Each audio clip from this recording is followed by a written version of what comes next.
जी आज हम स्टार्ट करते हैं क्रोमेटोग्राफी को।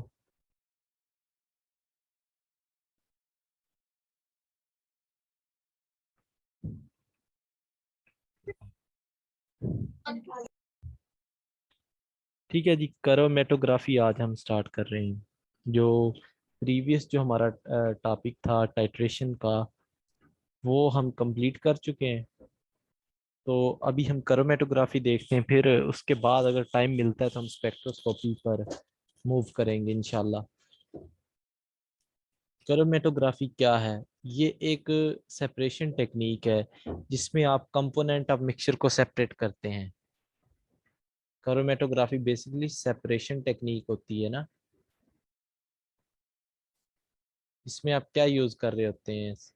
कंपोनेंट ऑफ मिक्सचर, जो कॉम्प्लेक्स आपके पास सिस्टम होता है ना, उसके जो कंपोनेंट होते हैं उसको आप सेपरेट करते हैं क्रोमेटोग्राफी में। इसकी हिस्ट्री की बात अगर हम करें तो माइकल स्वेट माइकल स्वेट एक साइंटिस्ट था और ये बोटेनिस्ट था। इसने क्या किया कि प्लांट का एक्सट्रैक्ट लिया था इसने,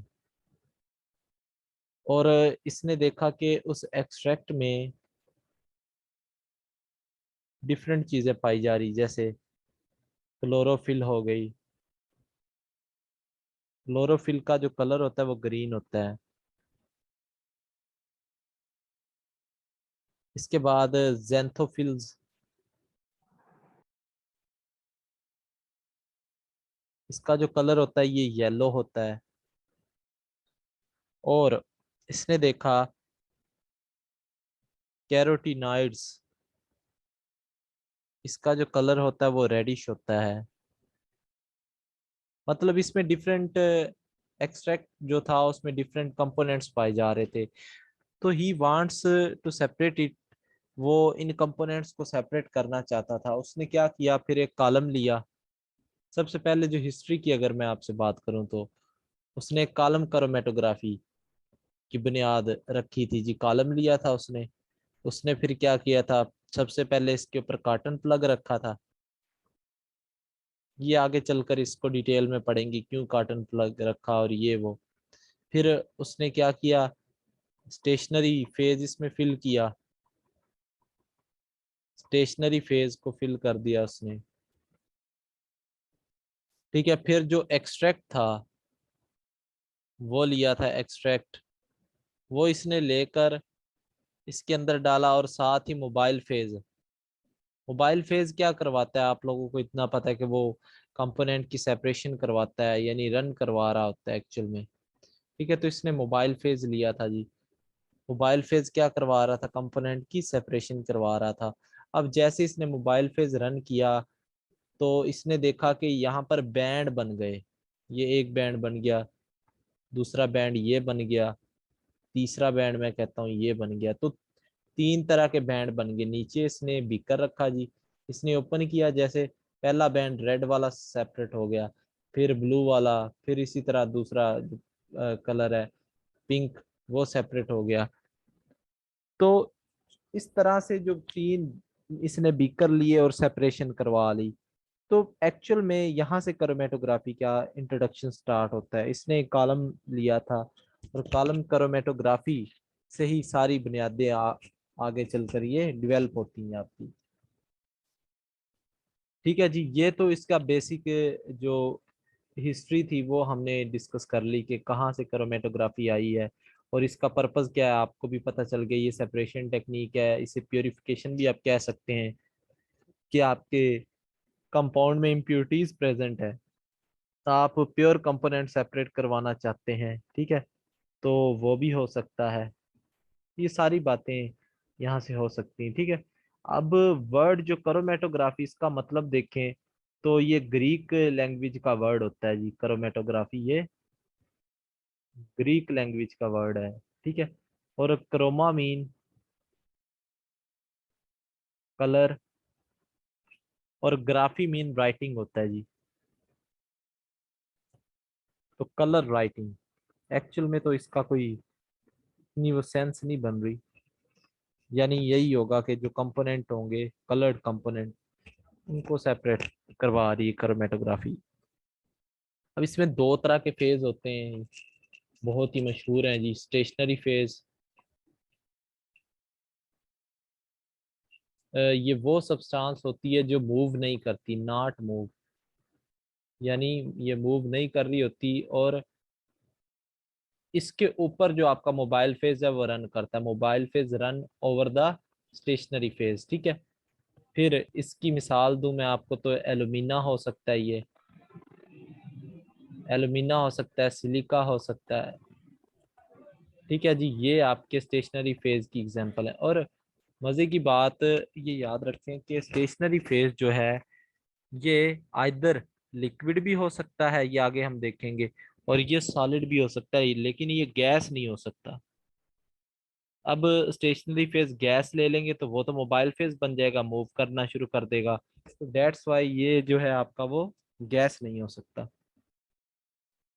इसी के साथ मैं यहाँ पर लिखूं कि जो आपका मोबाइल फेज है उसकी प्रॉपर्टीज की बात करें, तो मोबाइल फेज ऐसा फेज होता है जो कि इजीली मूव कर सकता है,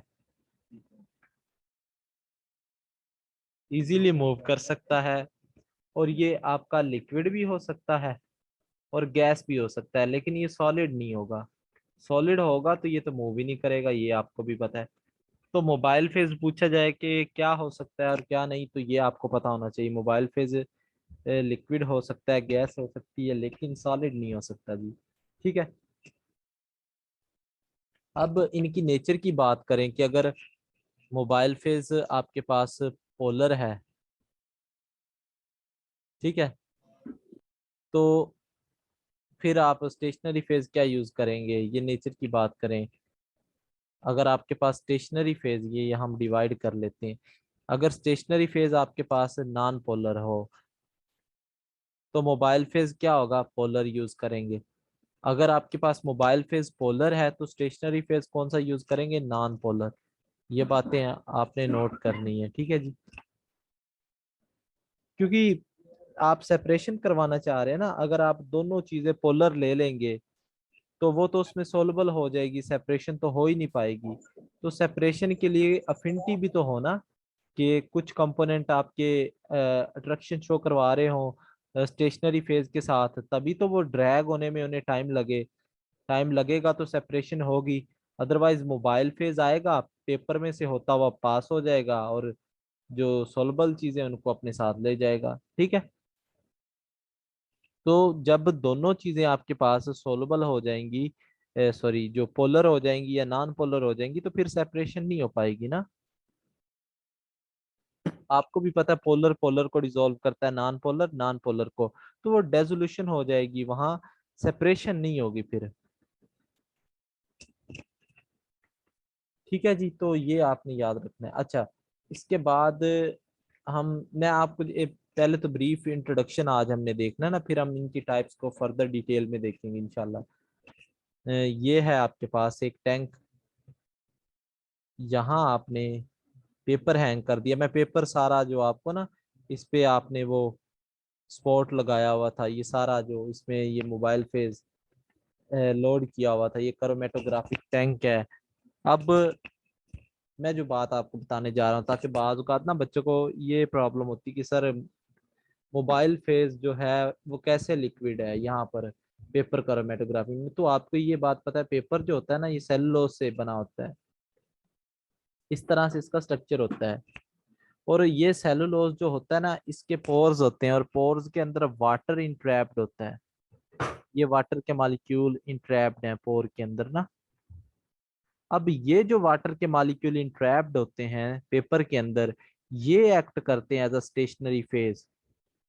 अब आप लोगों को ये तो पता चल गया ये स्टेशनरी फेज है, और वाटर की नेचर क्या होती है जी, पोलर इन नेचर होती है। अब वाटर चूंकि पोलर है तो आप फिर क्या यूज करेंगे, कोई नॉन पोलर सॉल्वेंट। अब यहाँ पर अगर आप अच्छी सेपरेशन करवाना चाहते हैं, बाज़ औक़ात ऐसे होता है ना कि सॉल्वेंट आपको सूटेबल नहीं मिलता, आपके कंपोनेंट जो है वो उसके साथ इतनी अफिनिटी शो नहीं करवा रहे होते, तो बाज़ औक़ात ये सिचुएशन आ जाती है।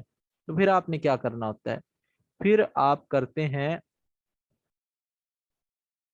कि जो आपका मिक्सचर ऑफ सॉल्वेंट आप यूज करते हैं फिर नॉन पोलर के तौर पर, जैसे एसीटोन हो गया, एसीटोन में आपने कार्बन टेट्राक्लोराइड डाल दिया, बेंजीन डाल दी, तो ये अब क्या करेंगे, ये दो तीन ट्राई सिस्टम जो है आपका बन गया है, तो ये अब अच्छी सेपरेशन करवा देगा ना, एफिशिएंसी इंक्रीज करवा देगा, तो ये भी आपने याद रखना है।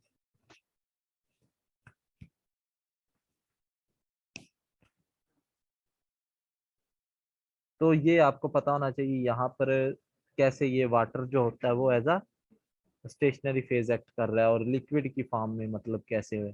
तो हम क्रोमेटोग्राफी के प्रिंसिपल की बेस पर अगर हम बात करें, यूई पॉइंट कौन सा है जी?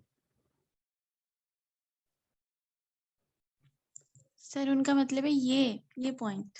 अच्छा, मैंने ये बात की कि जब आप मिक्सचर ऑफ सॉल्वेंट यूज करते हैं तो उससे एफिशिएंसी इंक्रीज हो जाती है, ठीक है। बाज़ औक़ात कंपोनेंट एक में सेपरेट नहीं हो पाते, तो फिर आपको मिक्सचर ऑफ सॉल्वेंट यूज करने पड़ते हैं हीट एंड ट्रायल मेथड के जरिए। क्रोमेटोग्राफी के प्रिंसिपल की बेस पर अगर हम इसकी टाइप्स बयान करें तो वो कुछ इस तरह से होंगी जी। आज हम सबका इंट्रोडक्शन पढ़ते हैं इंशाल्लाह। पहली है आपके pass on the basis of principle of chromatography, तो पार्टीशन क्रोमेटोग्राफी है जी। दूसरी है आपके पास एड्सॉर्प्शन क्रोमेटोग्राफी।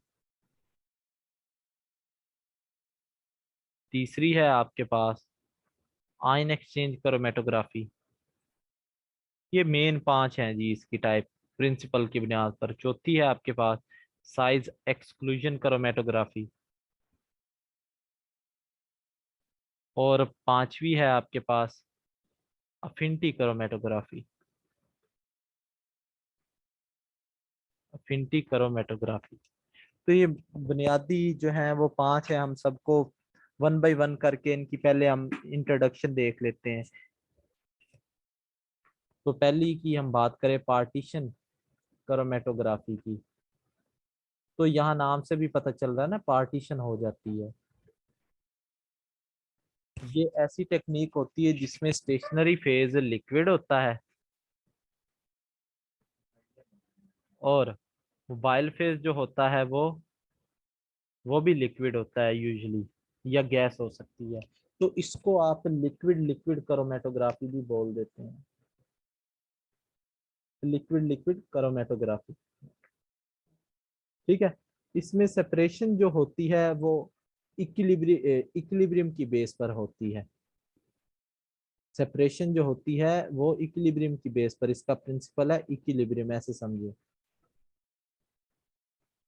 यानी पार्टीशन हो जाती है ना आपका, जो अगर आपने वो लॉ पढ़ा हो नर्स्ट डिस्ट्रीब्यूशन लॉ के, जो सोल्यूट होता है वो अपने आप को डिस्ट्रीब्यूट कर लेता है ना on the basis of there relative affinity towards mobile phase and stationary phase. तो यहाँ पर क्या होता है, सेपरेशन हो जाती है on the basis of distribution law, जो कि ये कहते हैं कि सोल्यूट अपने आप को दो लेयर में डिस्ट्रीब्यूट कर लेता है। यानी जो फिक्स्ड रेशो होती है उसमें जो वो अपने आप को डिस्ट्रीब्यूट कर लेता है, इसका मतलब यही है। जो सब्सटेंस जो सब्सटेंस आपकी ज्यादा अफिनिटी रखती है स्टेशनरी फेज के साथ, वो मैक्सिमम टाइम जो होगा वो स्टेशनरी फेज के ऊपर गुजारेगी, वो सेपरेशन इतनी नहीं हो पाएगी उसकी। जो सब्सटेंस आपकी मोबाइल फेज के साथ अफिनिटी रखेगी वो ऊपर की तरफ जाएगी, ज्यादा मूव करेगी वो, ठीक है जी। मतलब क्या है इसमें, ये पेपर है ना, ये यहाँ पे एक कंपोनेंट है, तो आप इसको सेपरेट करवाना चाहते हैं। इसमें फर्दर कंपोनेंट्स है, मैं कहता हूँ ए बी एंड सी, तीन तरह के कंपोनेंट हैं जी इसमें। तो आप को मैं ये कहता हूँ ए जो है ये पोलर इन नेचर है, और बी और सी जो है ये नॉन पोलर इन नेचर है। अब आपका जो मोबाइल फेज है वो आपको पता है नॉन पोलर होता है। तो अब ये जो बी और सी होंगे ये ज्यादा डिस्टेंस ट्रेवल कर लेंगे, बी ने इतना कर लिया और सी ने लेट्स सपोज इतना कर लिया। अब जो ए कंपोनेंट होगा वो थोड़ा सा डिस्टेंस ट्रेवल करेगा, वो पेपर पर ज्यादा रहना पसंद करेगा, वो पेपर पर ज्यादा रहना पसंद करेगा। ठीक है जी। तो ये बात आपने नोट कर लेनी है कि जिसकी जितनी ज्यादा अफिनिटी होगी उतनी ही वो उस कंपोनेंट के साथ अट्रैक्शन शो करवाएगा। आइदर वो स्टेशनरी फेज भी हो सकता है या मोबाइल फेज भी हो सकता है। तो इसका जो बेसिक प्रिंसिपल तो यही था पार्टीशन का। और इसकी जो एग्जांपल हमने देखनी है, नेक्स्ट जो लेक्चर होगा हमारा वो होगा पेपर क्रोमेटोग्राफी। तो पेपर क्रोमेटोग्राफी में हम इसको देखेंगे जी। ठीक है।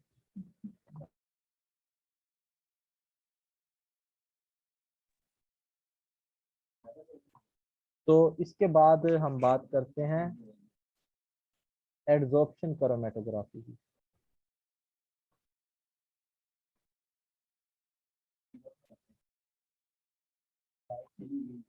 अच्छा, तो एड्सॉर्प्शन क्रोमेटोग्राफी क्या होती है? देखिए नाम से पता चल रहा है कि जो इसमें क्या होगा कि जो सब्सटेंसेस होंगी वो स्टेशनरी फेज के ऊपर जाकर एड्सॉर्ब हो जाएंगी। ठीक है।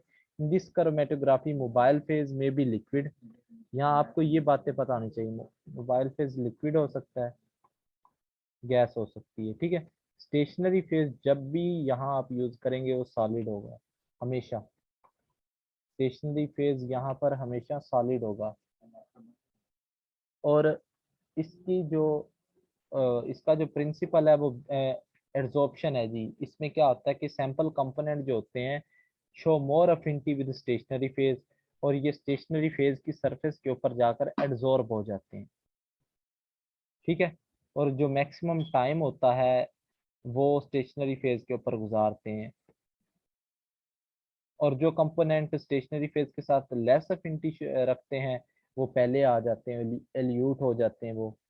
ये आगे चलकर हम इसकी एग्जांपल होगी कॉलम क्रोमेटोग्राफी। मतलब इस एल्यूट का मतलब क्या है वो भी मैं आपको बता देता हूँ। कि आपने कॉलम लिया था ना, एड्सॉर्प्शन क्रोमेटोग्राफी ज्यादातर कॉलम में ही हम देखते हैं।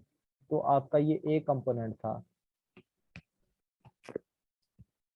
ये इतना ए का वो बन गया था बैंड, और ये बी का बैंड बन गया था। अब देखें जो है, मैं कहता हूँ कि आपका जो बी है ये कंपोनेंट स्टेशनरी फेज के साथ लेस अफिनिटी शो करवा रहा है, लेस अफिनिटी शो करवा रहा है, तो मतलब आप ऊपर से मोबाइल फेज ऐड करेंगे तो ये पहले सेपरेट आउट हो जाएगा ना, लेस अफिनिटी है। जो ए है उसकी अफिनिटी मोर है तो वो ज्यादा टाइम स्टेशनरी फेज के ऊपर गुजारेगा। तो ये बात आपने नोट कर लेनी है। ठीक है। यहाँ पर बेसिक जो प्रिंसिपल है क्रोमेटोग्राफी का वो अफिनिटी होता है कि किसकी किस के साथ ज्यादा एफिनिटी है, तो वो उसके अकॉर्डिंग फिर चलता जाएगा। इसके बाद आ जाता है आयन एक्सचेंज क्रोमेटोग्राफी।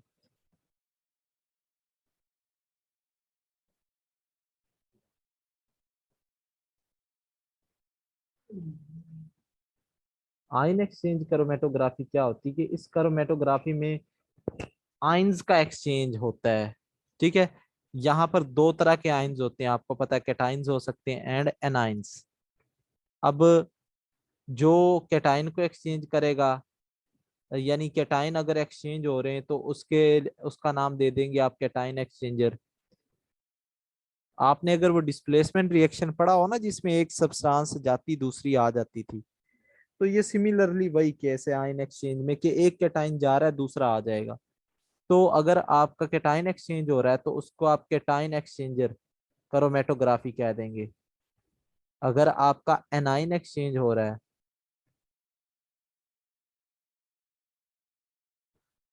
तो एनआइन एक्सचेंजर क्रोमेटोग्राफी उसको आप बोल देंगे। ठीक है जी।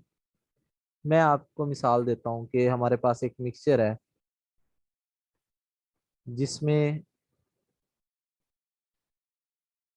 ये जो स्पोर्ट्स हैं,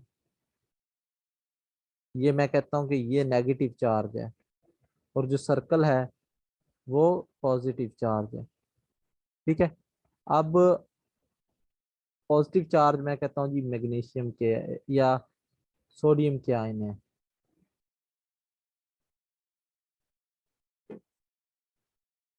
सॉरी, या इसे हम कह लेते हैं, ये मैग्नीशियम कह लेते हैं ना, ताकि आपको कॉन्सेप्ट भी क्लियर हो जाए। मैग्नीशियम के आयन्स हैं जी, ठीक है, जो पॉजिटिव चीज है। और नेगेटिव को अभी हम डिस्कस नहीं कर रहे। अब आपने यहाँ पर डाल दिया कैटायन एक्सचेंजर। अब मुझे बताइए, कैटायन एक्सचेंजर डाल रहे हैं आप, तो वो उसकी नेचर क्या होगी जी? पॉजिटिव होगी, नेगेटिव होगी? नेगेटिव होगी सर। नेगेटिव क्यों होगी? आपने कैटायन को एक्सचेंज करवाना है। सर पॉजिटिव होगी। कैटायन को एक्सचेंज करवा रहे हैं ना, तो मतलब क्या होगा कि आप कोई दूसरा कैटायन नेगेटिव क्यों आएगा जी? मैंने कैटायन की नेचर पूछी कि वो तो आपको मोर इलेक्ट्रोपॉजिटिव कैटायन। हाँ जी, ये कह सकते हैं, बेटर आंसर है। आप मैं कहता हूँ सोडियम ऐड कर रहे हैं।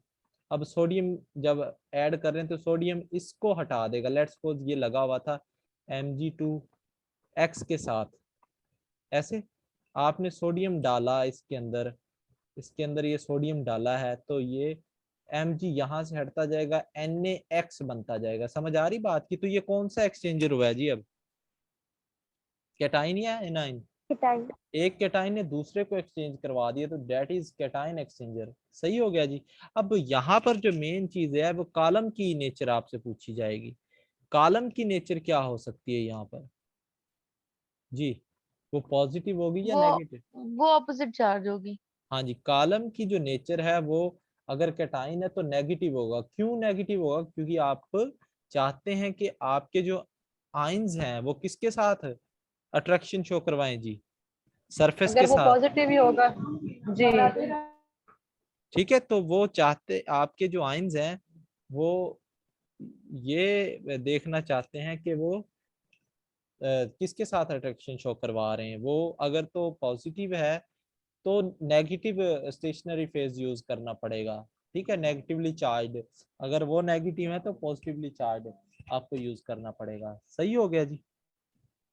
इसको ओवरऑल अगर मैं, बहुत आसान है, मुश्किल नहीं है, स्पोर्ट की टाइप और ये मैं सारा आपको, कैटाइन एक्सचेंजर यहाँ पर होगा जो, वो भी हम देख लेते हैं, स्पोर्ट की टाइप और एनाइन एक्सचेंजर। एनाइन एक्सचेंजर और कैटाइन एक्सचेंजर की बात हमने करनी है, ये याद रखना। यहाँ पर जो स्पोर्ट टाइप है, अगर मैं बात करूं चार्ज ऑन स्टेशनरी फेज, अगर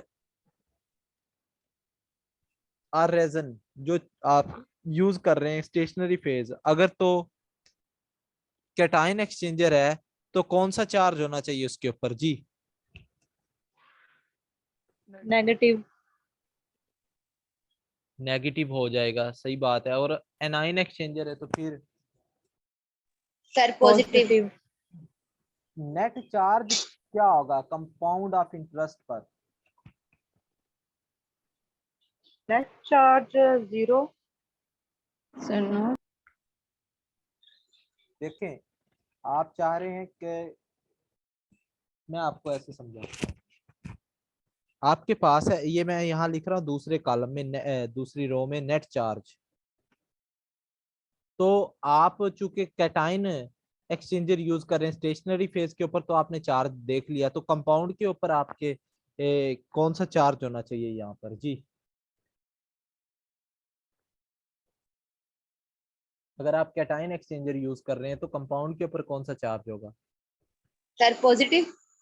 हाँ जी, डेफिनेटली सर पॉजिटिव। फिर कंपाउंड तो न्यूट्रल नहीं होगा।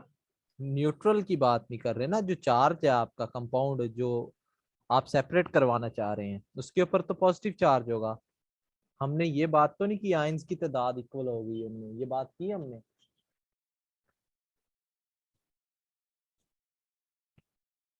ठीक है जी। और एनाइन एक्सचेंजर के ऊपर कौन सा चार्ज होगा? ये आपको पता है यहाँ पर पॉजिटिव है, तो ये ऑटोमेटिकली नेगेटिव हो जाएगा। अब जो रनिंग कंडीशंस हैं वो भी लिख लें जो इंपॉर्टेंट है एमसीक्यूज के लिहाज से। रनिंग कंडीशन, कि किस कंडीशन पर ये रन करता है। अब एक बात याद रखें, जो कैटाइन है उसके लिए पीएच कितनी होनी चाहिए, आप खुद से बता दें। सर लेस होनी चाहिए। मतलब जो पीएल होता है ना, आइसोइलेक्ट्रिक पॉइंट, आप समझते हैं उस बात को। पीआई जो होता है आइसोइलेक्ट्रिक पीएच जिसे हम बोलते हैं। आपने प्रोटीन का केस नहीं देखा कि अगर उस पॉइंट से आप ज्यादा पीएच करते थे तो वो बेसिक में चला जाता था, और अगर उससे लो करते थे तो आप वो एनाइन में चला जाता था। समझ आ रही बात की? तो ज्विटर आयन जहाँ पे हमारे हाँ पास जी, होता है। बिल्कुल बिल्कुल वही बात है, आइसोइलेक्ट्रिक पॉइंट जिसे आप कहते थे।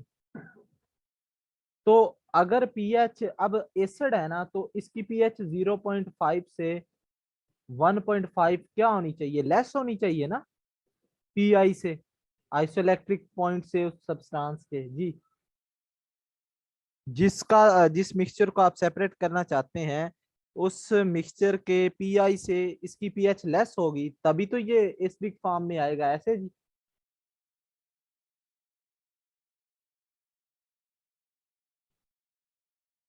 और अगर 0.5 से 1.5 पीएच अगर आपकी अबव होगी तो फिर आपका वो किस में आएगा, बेसिक फॉर्म में आ जाएगा। समझ आ गई है?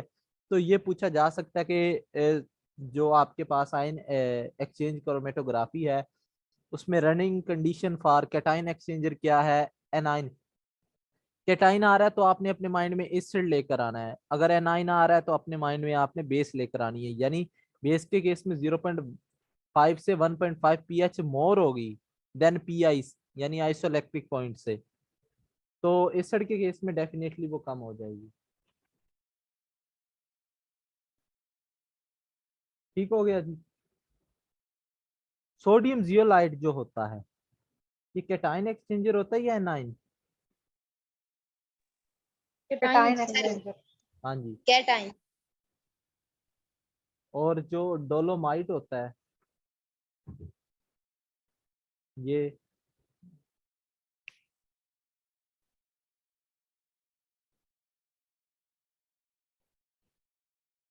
डोलोमाइट की नेचर क्या होगी, ये एनाइन एक्सचेंजर होता है। क्या सर होता है? ये है 9। एनाइन एक्सचेंजर होता है। ठीक हो गया जी। अच्छा, ये तो हमने तीसरी टाइप देख ली है। इसके बाद हम चौथी टाइप देखते हैं और लास्ट में हम फिफ्थ देखेंगे, फिफ्थ टाइप जो कि वो देखेंगे, साइज एक्सक्लूजन क्रोमेटोग्राफी। आपको इतना भी आइडिया हो जाए ना तो मैं मेरे ख्याल में आपको जो क्वेश्चन है वो नहीं आपका मिस होगा। आपको ये पता, मोबाइल फेज, स्टेशनरी फेज, क्या सिस्टम हो रहा है इसके अंदर, कैसे सेपरेट कर रहे हैं। बड़ा ऊपर ऊपर से क्वेश्चन पूछते हैं, डेप्थ में नहीं जाते वो। It is known as gel permeation करो, अब इसका नाम पूछ लेंगे, इसका दूसरा नाम क्या है, जेल परमिएशन क्रोमेटोग्राफी है जी, इसको बोलते हैं। फिर इसको आप सीव क्रोमेटोग्राफी भी कह देते हैं, मालिक्यूलर सीव क्रोमेटोग्राफी। ये जो कंपोनेंट को सेपरेट करती है on the basis of their molecular size. Principle क्या होता है, अब मुझे एक बात बताएं, हाई मॉलिक्यूलर वेट और लो मॉलिक्यूलर वेट कंपोनेंट कौन पहले सेपरेट होगा जी? Sir low molecular weight. अच्छा, लो वाला, उसकी क्या रीजन हो सकती है? सर हैवी होगा क्योंकि ग्रेविटी के बेसिस पे हो रही है तो। देखें, इसका कॉन्सेप्ट बड़ा आसान है, मुश्किल नहीं है। आपको मैं कहता हूँ कि एक सैंपल है हमारे पास, बड़ी आसान है। सबसे ज्यादा अगर इजीनेस की बात करें तो ये क्रोमेटोग्राफी है आपके पास। ये सैंपल है जी, ठीक है। इसमें कुछ स्मॉल वेटेड हैं और कुछ नॉन पोलर की तो बात ही ना करें ना। यहाँ और सीन है कुछ, यहाँ पे और सीन है। यहाँ पर आप पता क्या कर रहे होते हैं, यहाँ पर आप जेल यूज करते हैं, जो स्टेशनरी फेज और होता फिर है ना। पोर साइज पे डिपेंड करेगा हाँ फिर हमारे। जी, जो पोर साइज, अब जो बात की आपने, जो मेन है इसमें, यहाँ पे देखिए ये जेल है, माइक्रो जेल जो होता है ना उसका मैं आपको बताता हूँ सिस्टम। जेल का स्ट्रक्चर इस तरह से होता है, जेल के अंदर ना पोर्स होते हैं, छोटे छोटे छोटे छोटे पोर होते हैं, ये जेल के स्ट्रक्चर है। अब मुझे एक बात बताएं आप, कि जो छोटे छोटे साइज के मॉलिक्यूल होंगे क्या वो पोर्स में ना फंस जाएंगे आके? जी बताएं। जी सर। तो वो तो स्पोर में फंस जाएंगे, जो बड़े मॉलिक्यूल होंगे वो नीचे आ जाएंगे। समझ आई बात की?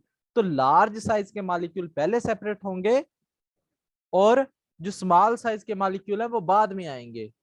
समझ आ गई है जी इस बात की? Yes sir. तो साइज एक्सक्लूजन क्रोमेटोग्राफी में क्या होता है कि मॉलिक्यूलर साइज, मॉलिक्यूलर वेट अगर लार्ज है तो ये कोई इंटरप्शन नहीं होगी, इनका रेट ऑफ फ्लो हाई होगा और ये एल्यूट हो जाएंगे फर्स्ट। अगर मॉलिक्यूलर वेट उनका स्मॉल है तो वो बाद में आएंगे, रेट ऑफ फ्लो इनका रुक जाएगा, इंट्रैप्ड हो जाएगा। ठीक हो गया जी, ये चौथी थी क्रोमेटोग्राफी। इसके बाद जो लास्ट है आज हमने वो देखनी, वो है अफिनिटी क्रोमेटोग्राफी। इसमें ना बड़ा ही आसान काम है जी अफिनिटी में।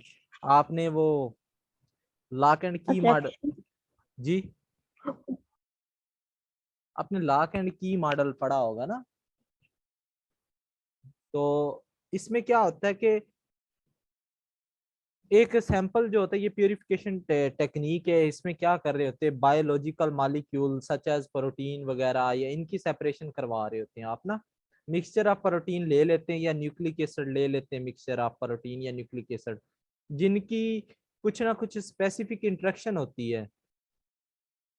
ठीक है, आपके पास एक होता है लिगेंड, जो आप कंपोनेंट ले रहे हैं ना, जैसे प्रोटीन ले लिया या कोई भी अमाइनो एसिड ले लिया, उसकी इस लिगेंड के साथ कुछ ना कुछ इंटरेक्शन होगी स्पेसिफिक, कुछ ना कुछ इसके साथ लिंक होगा उसका।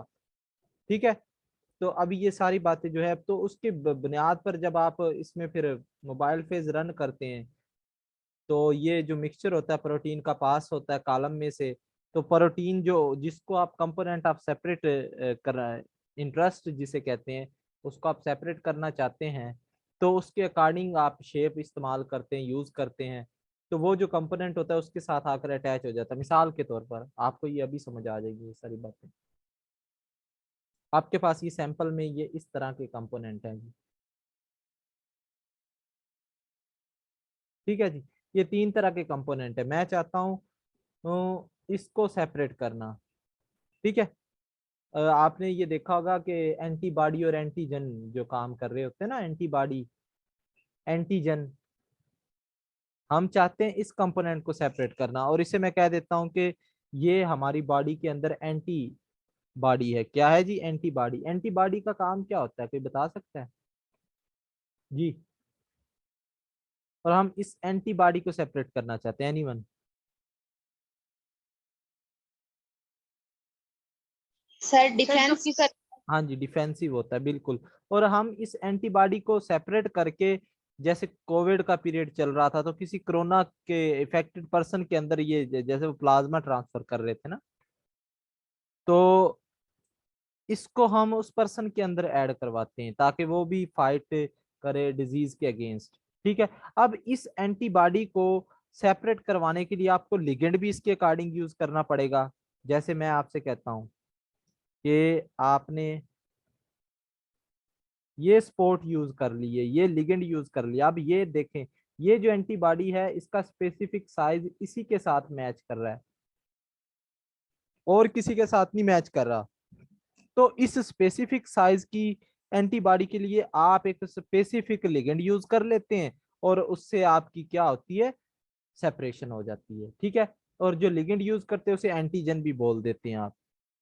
तो ये इस तरह से on the basis of affinity आप कह सकते हैं लॉक एंड की मॉडल, यानी जो चीज है जिसके लिए बनाएगी उसी में वो फिट होगी। तो आज का लेक्चर हम यहाँ पर एंड करते हैं और कल इंशाल्लाह फिर कंटिन्यू करेंगे। आपका कोई भी सवाल है तो बताएं जी, कल पेपर पूरी हम पढ़ने की कोशिश करेंगे, लेंथी है पेपर, तो पेपर क्रोमेटोग्राफी कल हम कंप्लीट करेंगे। आज के लेक्चर में आपका कोई भी सवाल है तो बताएं, वरना मीटिंग जैसे ही एंड होगी तो हमारा लेक्चर भी आज एंड हो जाएगा जी।